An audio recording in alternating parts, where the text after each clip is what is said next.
ही क्रम में मतलब मान लीजिए कि बढ़ोतरी होते जाता है, उसको क्रमिक विकास करेंगे। कभी देखे होंगे कि मतलब किसी का संतान खत्म हो जाता है, जब संतान खत्म हो जाता है तो उसका दूसरा संतान आता है। मतलब मान लीजिए कि किसी के पास मतलब 4 गो बेटी हुआ और 4 गो बेटी हुआ, उसका लड़का नहीं हुआ तो उसका संतान खत्म हो गया।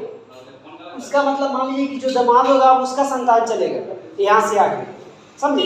कि इसमें मतलब एक संतान के जैसे आदमी है, हम देख रहे हैं कि इस संतान है, इसका मम्मी पापा है, एक मतलब मान लीजिए कि एक लड़की हुआ, लड़का की संख्या नहीं है, एक लड़की है, लड़का की संख्या नहीं है, सफाई 0 है। जब लड़का की संख्या 0 है, इस अवस्था में क्या करेगा, ये लड़की के शादी होगा, लड़की के शादी होगा तो इसका आएगा मतलब लड़की आएगा, उसके बाद क्या होगा, इसका दामाद होगा, ये ना होगा।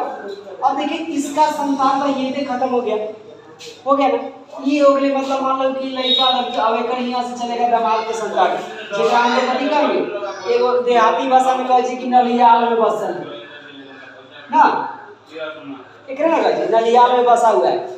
इसी को हम लोग मतलब मान लीजिए कि कभी एक और देहाती भाषा में कुछ कोई नाम से कहते हैं, ये कथी है सर याद नहीं आ रहा, अच्छा आएगा तो बात, ठीक है। तो एक नलियाल में बचल रहता है, इसी का संतान खत्म हो गया तो इसको कर्मिक संतान हम नहीं कहेंगे। मतलब जो एक ही क्रम में जो संतान मतलब आगे बढ़ते जाता है उसको कथी कहेंगे, कर्मिक संतान कहेंगे। लेकिन बढ़ता है नहीं बढ़ता है, यहाँ इसका संतान खत्म हो गया, पहले ऊपर से संतान हो गई लेकिन यहाँ आके खत्म, तो एक हम लोग संतान नहीं कहेंगे। और देखिए विभिन्नता, ऐसे जीव जो अपने जैसे जनक जाति के अन्य भिन्नता होती है। कभी कभी देखते हैं कि देखिए कभी कभी आप लोग मनुष्य देखते हैं, मनुष्य कोई मनुष्य मतलब मान लीजिए कि पप्पा जैसे गोरा है और मम्मी गोर है और बउआ करिया हो जाए, पता है ना, तो इसको जीन परिवर्तन हम लोग कहते हैं। तो जब वैसे परिवर्तन होता है इसको जीन परिवर्तन कहेंगे। ओकरे मतलब कि विभिन्नता भी कह सकते हैं, मतलब मान लीजिए कि विभिन्न गुण अलग अलग मिलेगा।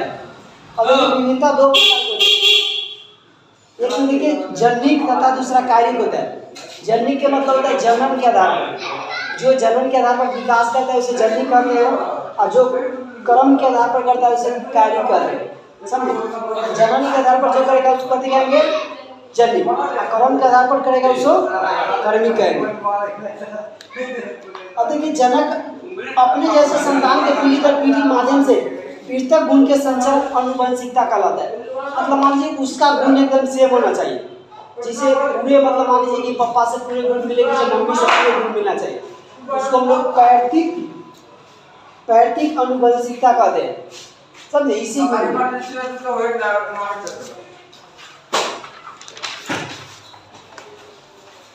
अब देखिए कि कुछ इसमें लक्षण होता है, जो मतलब मान लीजिए कि माता पिता के लक्षण के आधार पर उसका लक्षण होता है कि बाप दारू पिए तो बेटो दारू पीता है।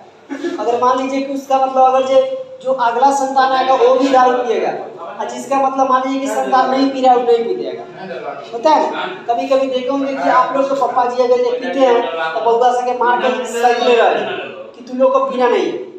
लेकिन जब मतलब मान लो कि अगर जे आदमी पी के हमेशा रात दिन घर में रहता है, उसका लड़का क्या होगा, वो एकदम तौर तरीका पर बदल देगा। सेम जैसे आप लोग जैसे यहाँ जी रहे हैं वैसी अगला संतान जो आएगा सेम भी जिएगा।